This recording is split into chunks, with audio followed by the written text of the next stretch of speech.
Robinson Crusoe by Daniel Defoe. Chapter 1.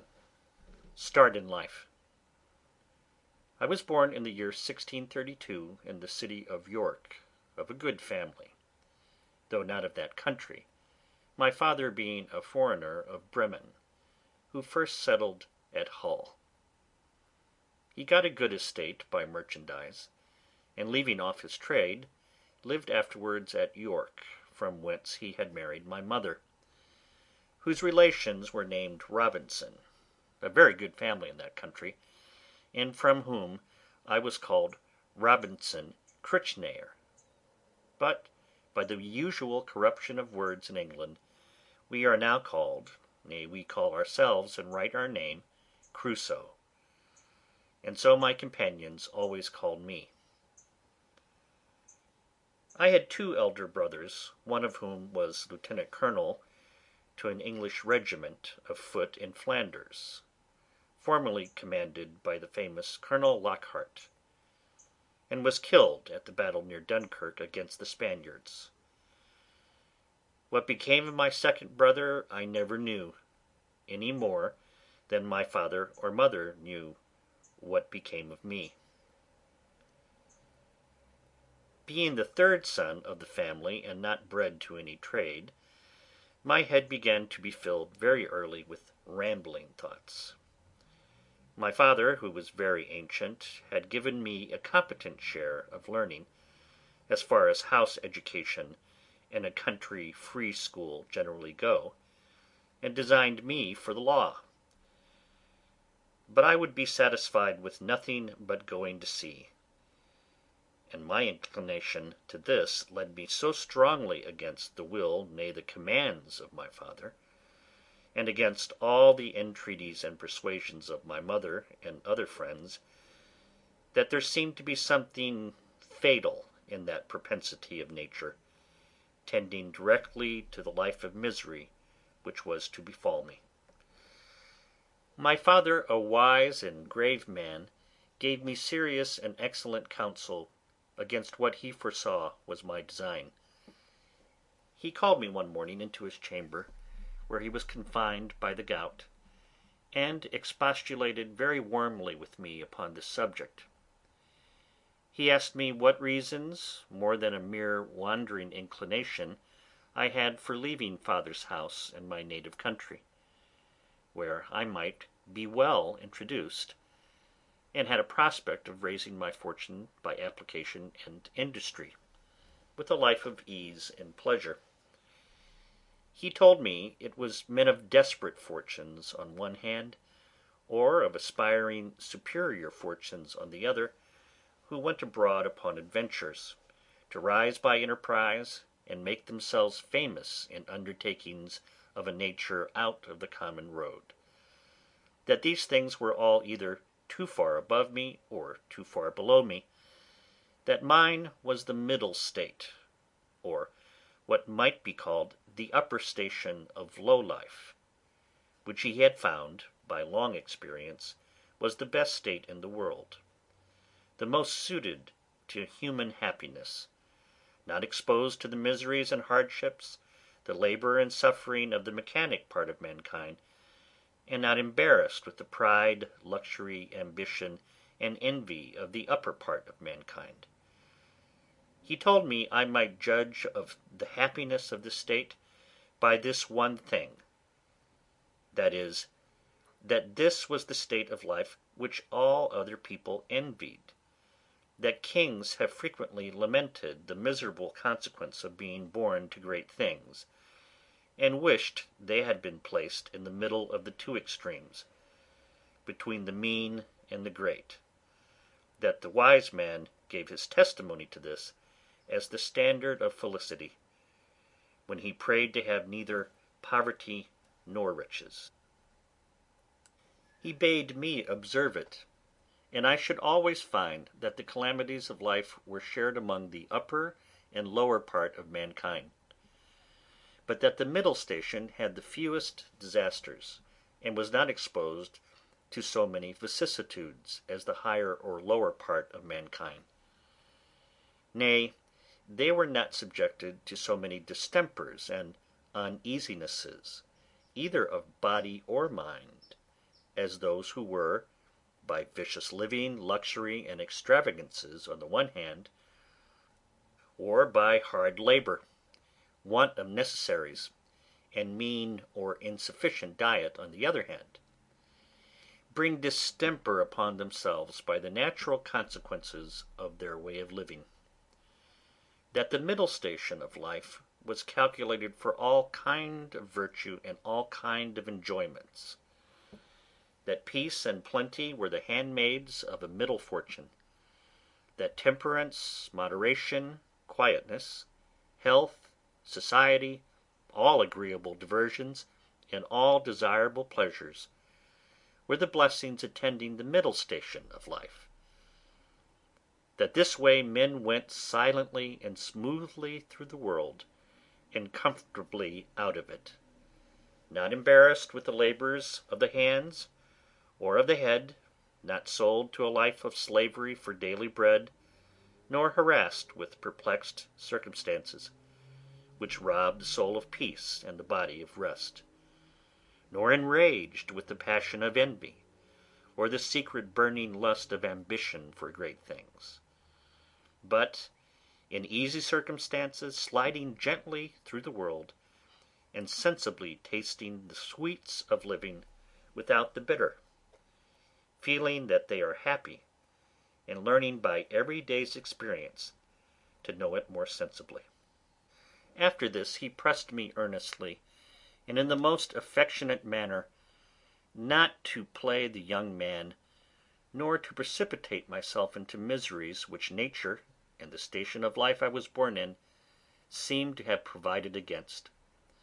that I was under no necessity of seeking my bread; that he would do well for me, and endeavour to enter me fairly into the station of life which he had just been recommending to me; and that if I was not very easy and happy in the world, it must be my mere fate or fault that must hinder it; and that he should have nothing to answer for, having thus discharged his duty in warning me against measures which he knew would be to my hurt. In a word, that as he would do very kind things for me if I would stay and settle at home as he directed, so he would not have so much hand in my misfortunes as to give me any encouragement to go away. And to close all, he told me I had my elder brother for an example, to whom he had used the same earnest persuasions to keep him from going into the Low Country wars, but could not prevail, his young desires prompting him to run into the army where he was killed;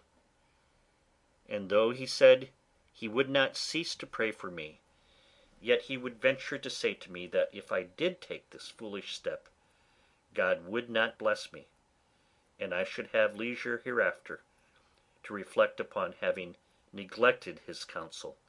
when there might be none to assist in my recovery. I observed in this last part of his discourse, which was truly prophetic, though I suppose my father did not know it to be so himself, I say I observed the tears run down his face very plentifully, especially when he spoke of my brother who was killed, and that when he spoke of my having leisure to repent, and none to assist me, he was so moved that he broke off the discourse, and told me his heart was so full he could say no more to me. I was sincerely affected with this discourse, and indeed who could be otherwise? And I resolved not to think of going abroad any more, but to settle at home according to my father's desire. But, alas, a few days wore it all off, and, in short, to prevent any of my father's further importunities, in a few weeks after, I resolved to run quite away from him. However, I did not act quite so hastily as the first heat of my resolution prompted, but I took my mother, at a time when I thought her a little more pleasant than ordinary, and told her that my thoughts were so entirely bent upon seeing the world that I should never settle to anything with resolution enough to go through with it, and my father had better give me his consent than force me to go without it; that I was now 18 years old, which was too late to go apprentice to a trade, or clerk to an attorney, and that I was sure if I did I should never serve out my time, but I should certainly run away from my master before my time was out, and go to sea; and if she would speak to my father to let me go one voyage abroad, if I came home again and did not like it, I would go no more, and I would promise by a double diligence to recover the time I had lost. This put my mother into a great passion. She told me she knew it would be to no purpose to speak to my father upon any such subject, that he knew too well what was my interest to give his consent to anything so much for my hurt, and that she wondered how I could think of any such thing after the discourse I had had with my father, and such kind and tender expressions as she knew my father had used to me; and that, in short, if I would ruin myself, there was no help for me, but I might depend I should never have their consent to it; that for her part she would not so much have hand in my destruction, and I should never have it to say that my mother was willing when my father was not. Though my mother refused to move it to my father, yet I heard afterwards that she reported all the discourse to him, and that my father, after showing a great concern at it, said to her, with a sigh, "That boy might be happy if he would stay at home, but if he goes abroad he will be the most miserable wretch that ever was born.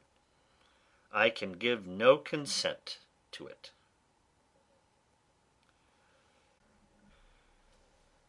It was not till almost a year after this that I broke loose, though in the meantime I continued obstinately deaf to all proposals of settling to business,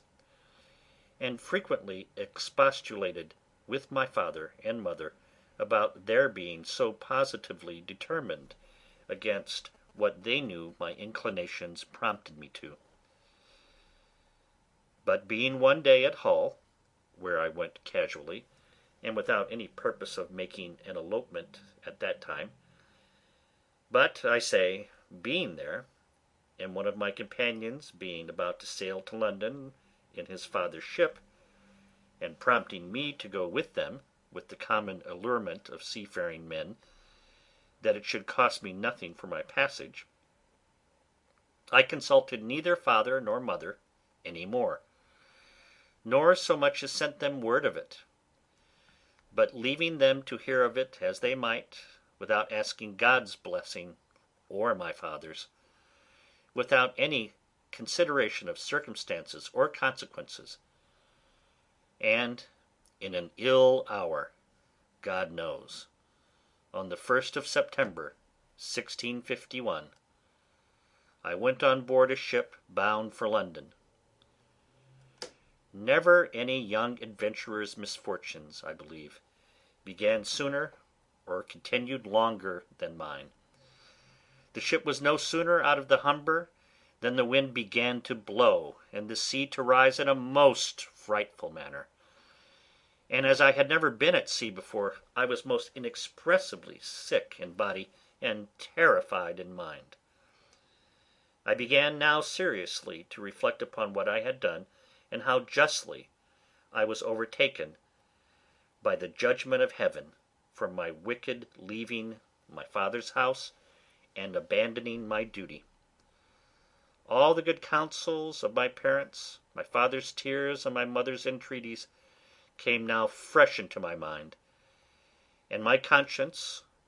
which was not yet come to the pitch of hardness to which it has since, reproached me with the contempt of advice, and the breach of my duty to God and my father. All this while the storm increased, and the sea went very high, though nothing like what I have seen many times since. No, nor what I saw a few days after. But it was enough to affect me then, who was but a young sailor, and had never known anything of the matter. I expected every wave would have swallowed us up, and that every time the ship fell down as I thought it did in the trough or hollow of the sea, we should never rise more. In this act of mind I made many vows and resolutions, that if it would please God to spare my life in this one voyage, if ever I got once my foot upon dry land again, I would go directly home to my father, and never set it into a ship again while I lived. That I would take his advice, and never run myself into such miseries as these any more. Now I saw plainly the goodness of his observations about the middle station of life, how easy, how comfortably he had lived all his days, and never had been exposed to tempests at sea or troubles on shore. And I resolved that I would, like a true repenting prodigal, go home to my father. These wise and sober thoughts continued all the while the storm lasted, and indeed some time after. But the next day the wind was abated, and the sea calmer, and I began to be a little inured to it. However, I was very grave for all that day, being also a little seasick still. But towards night the weather cleared up, the wind was quite over, and a charming fine evening followed. The sun went down perfectly clear,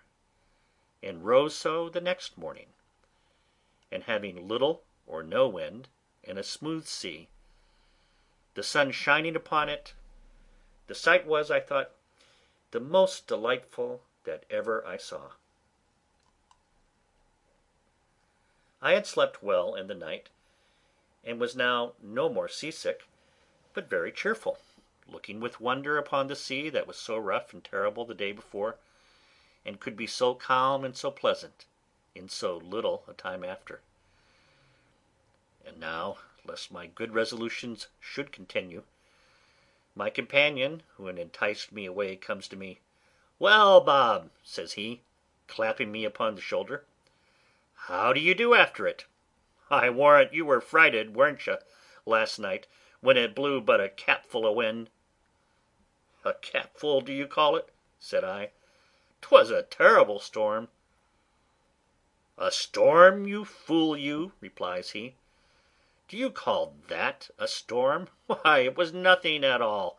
Give us but a good ship and sea room, and we think nothing of such a squall of wind as that. But you're but a fresh water sailor, Bob. Come, let us make a bowl of punch, and we'll forget all that. D'ye see what charming weather 'tis now?" To make short this sad part of my story, we went the way of all sailors. The punch was made, and I was made half drunk with it, and in that one night's wickedness I drowned all my repentance, all my reflections upon my past conduct, all my resolutions for the future. In a word, as the sea was returned to its smoothness of surface and settled calmness by the abatement of that storm, so the hurry of my thoughts being over, my fears and apprehensions being swallowed up by the sea, being forgotten, and the current of my former desires returned, I entirely forgot the vows and promises that I made in my distress. I found, indeed, some intervals of reflection, and the serious thoughts did, as it were, endeavour to return again sometimes, but I shook them off, and roused myself from them as if it were from a distemper, and applying myself to drinking and company, soon mastered the return of those fits, for so I called them, and I had in 5 or 6 days got as complete a victory over conscience as any young fellow that resolved not to be troubled with it, could desire.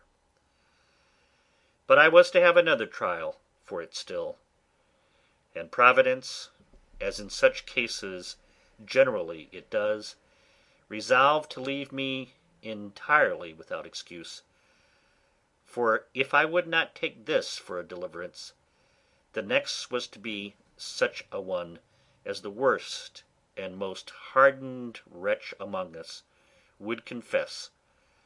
both the danger and the mercy of. The 6th day of our being at sea we came into Yarmouth Roads. The wind having been contrary and the weather calm, we had made but little way since the storm. Here we were obliged to come to an anchor, and here we lay, the wind continuing contrary, that is, at south-west, for 7 or 8 days, during which time a great many ships from Newcastle came into the same roads, as the common harbour where the ships might wait for a wind for the river. We had not, however, rid here so long but we would have tided it up the river, but that the wind blew too fresh, and after that we had lain 4 or 5 days, blew very hard. However, the roads being reckoned as good as a harbour, the anchorage good, and our ground tackle very strong, our men were unconcerned, and not in the least apprehensive of danger, but spent the time in rest and mirth after the manner of the sea. But the 8th day in the morning the wind increased, and we had all hands at work to strike our topmasts, and make everything snug and close, that the ship might ride as easy as possible.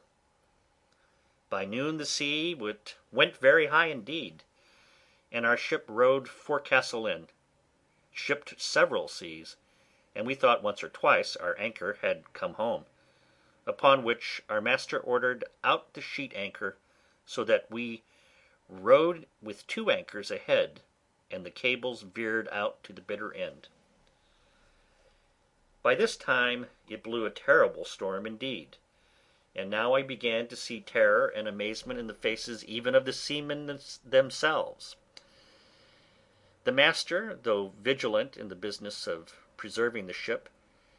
yet as he went in and out of his cabin by me, I could hear him softly to himself say several times, "Lord be merciful to us, we shall all be lost, we shall all be undone," and the like.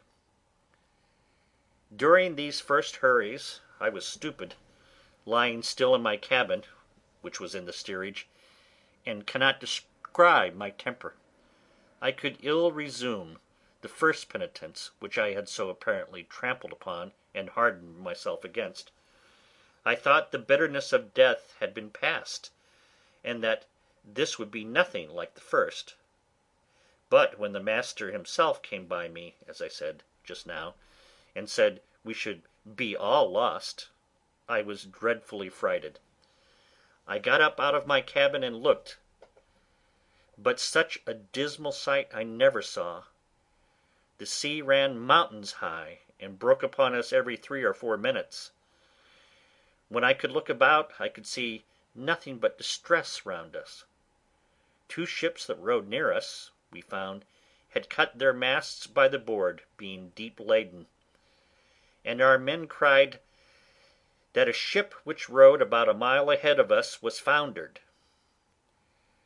2 more ships, being driven from their anchors, were run out of the roads to sea, at all adventures, and that was with not a mast standing. The light ships fared the best, as not so much labouring in the sea, but 2 or 3 of them drove, and came close by us, running away with only their spritsail out before the wind. Towards the evening the mate and boatswain begged the master of our ship to let them cut away the foremast, which he was very unwilling to do, but the boatswain protesting to him that if he did not the ship would founder, he consented, and when they had cut away the foremast, the mainmast stood so loose, and shook the ship so much, they were obliged to cut that away also, and make a clear deck. Any one may judge what a condition I must be in at all this, who was but a young sailor, and who had been in such a fright before at but a little. But if I can express at this distance the thoughts I had about me at that time, I was in tenfold more horror of mind, upon account of my former convictions, and the having returned from them to the resolutions I had wickedly taken at first, than I was at death itself. And these, added to the terror of the storm, put me into such a condition that I can find by no words a way to describe it. But the worst was yet to come. The storm continued with such fury that the seamen themselves acknowledged that they had never seen a worse. We had a good ship, but she was deep laden and wallowed in the sea, so that the seamen every now and then cried out she would founder. It was my advantage, in one respect, that I did not know what they meant by founder till I inquired. However, the storm was so violent that I saw, what is not often seen, the master, the boatswain, and some other more sensible than the rest, at their prayers, and expecting every moment when the ship would go to the bottom. In the middle of the night, and under all the rest of our distresses, one of the men that had been down to see cried out we had sprung a leak. Another said there was 4 feet water in the hold. Then all hands were called to the pump. At that word my heart, as I thought, died within me, and I fell backwards upon the side of my bed where I sat, into the cabin. However, the men roused me, and told me that I, that was able to do nothing more, was as well able to pump as another, at which I stirred up and went to the pump, and worked very heartily. While this was doing, the master, seeing some light colliers, who, not able to ride out the storm, were obliged to slip and run away to sea, and would come near us, ordered to fire a gun as a signal of distress. I, who knew nothing what that meant, thought the ship had broken, or some dreadful thing happened. In a word, I was so surprised that I fell down in a swoon. As this was a time when everybody had his own life to think of, nobody minded me, or what was become of me. But another man stepped up to the pump, and thrusting me aside with his foot, let me lie, thinking I had been dead, and it was a great while before I came to myself. We worked on, but the water increasing in the hold, it was apparent that the ship would founder, and though the storm began to abate a little, yet it was not possible she could swim till we might run into any port. So the master continued firing guns for help, and a light ship, who had rid it out just ahead of us, ventured a boat out to help us. It was with the utmost hazard the boat came near us, but it was impossible for us to get on board, or for the boat to lie near the ship's side, till at last the men rowing very heartily and venturing their lives to save ours, our men cast them a rope over the stern with a buoy to it, and then veered it out a great length, which they, after much labour and hazard, took hold of, and we hauled them close under our stern, and got all into their boat. It was to no purpose for them or us, after we were in the boat, to think of reaching their own ship, so all agreed to let her drive, and only to pull her in towards shore as much as we could, and our master promised them that if the boat was staved upon shore he would make it good to their master. So partly rowing and partly driving, our boat went away to the north, sloping towards the shore almost as far as Winterton Ness. We were not much more than a quarter of an hour out of our ship till we saw her sink, and then I understood for the first time what was meant by a ship foundering in the sea. I must acknowledge I had hardly eyes to look upon it when the seamen told me she was sinking, for from the moment that they rather put me into the boat than that I might be said to go in it, my heart was, as it were, dead within me, partly with fright, partly with horror of mind, and with the thoughts of what was yet before me. While we were in this condition, the men labouring at the oar to bring the boat near the shore, we could see, when our boat mounting the waves we were able to see the shore, a great many people running along the strand to assist us when we should come near. But we made but slow way towards the shore, nor were we able to reach the shore till, being past the lighthouse at Winterton, the shore falls off to the westward towards Cromer, and so the land broke off a little the violence of the wind. Here we got in, and, though not without much difficulty, got all safe on shore, and walked afterwards on foot to Yarmouth, where, as the unfortunate men, we were used with great humanity, as well by the magistrates of the town, who assigned us good quarters, as by particular merchants and owners of ships, and had money given us sufficient to carry us either to London or back to Hull, as we thought fit. Had I now had the sense to have gone back to Hull and have gone home, I had been happy; and my father, as in our blessed Saviour's parable, had even killed the fatted calf for me; for hearing the ship I went away in was castaway in Yarmouth Roads, it was a great while before he had assurances that I was not drowned. But my ill fate pushed me on, now with an obstinacy that nothing could resist; and though I had several times loud calls for my reason and my more composed judgment to go home, yet I had no power to do it. I know not what to call this, nor will I urge that it is a secret overruling decree that hurries us on to be the instruments of our own destruction, even though it be done before us, and that we rush upon it with our eyes open. Certainly nothing but some such decreed unavoidable misery,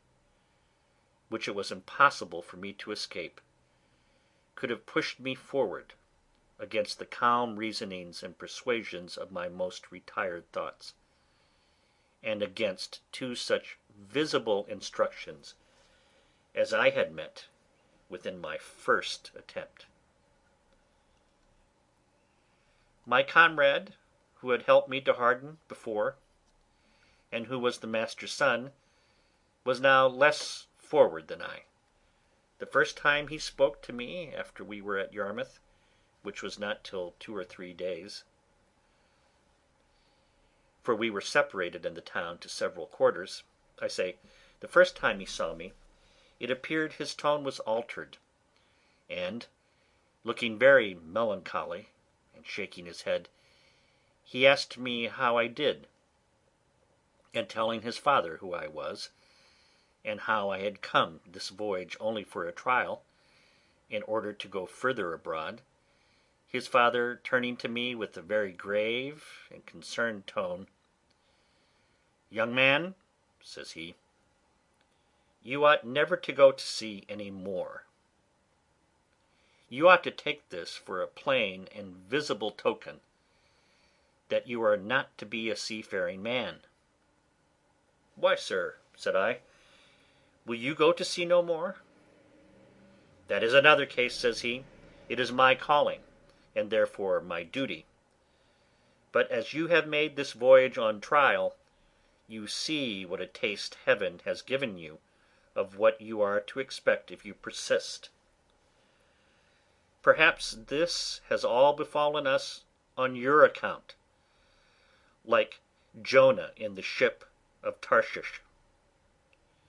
Pray, continues he, what are you, and on what account did you go to sea? Upon that I told him some of my story, at the end of which he burst out into a strange kind of passion. What had I done, says he, that such an unhappy wretch should come into my ship? I would not set my foot in the same ship with thee again for 1,000 pounds. This indeed was, as I said, an excursion of his spirits, which were yet agitated by the sense of his loss, and was further than he could have authority to go. However, he afterwards talked very gravely to me, exhorting me to go back to my father, and not tempt Providence to my ruin, telling me I might see a visible hand of heaven against me. And, young man, said he, depend upon it, if you do not go back, wherever you go, you will meet with nothing but disasters and disappointments, till your father's words are fulfilled upon you. We parted soon after, for I made him little answer, and I saw him no more. Which way he went I knew not. As for me, having some money in my pocket, I travelled to London by land, and there, as well as on the road, had many struggles with myself what course of life I should take, and whether I should go home or to sea. As to going home, shame opposed the best motions that offered to my thoughts, and it immediately occurred to me how I should be laughed at among the neighbours, and should be ashamed to see, not my father and mother only, but even everybody else, from whence I have since often observed how incongruous and irrational the common temper of mankind is, especially of youth, to that reason which ought to guide them in such cases, that is, that they are not ashamed to sin, and yet are ashamed to repent, not ashamed of the action for which they ought justly to be esteemed fools, but are ashamed of the returning, which can only make them be esteemed wise men. In this state of life, however, I remained some time, uncertain what measures to take, and what course of life to lead. An irresistible reluctance continued to going home, and as I stayed away a while, the remembrance of the distress I had been in wore off, and as that abated, the little motion I had in my desires to return wore off with it, till at last I quite laid aside the thoughts of it, and looked out for a voyage. End of chapter 1.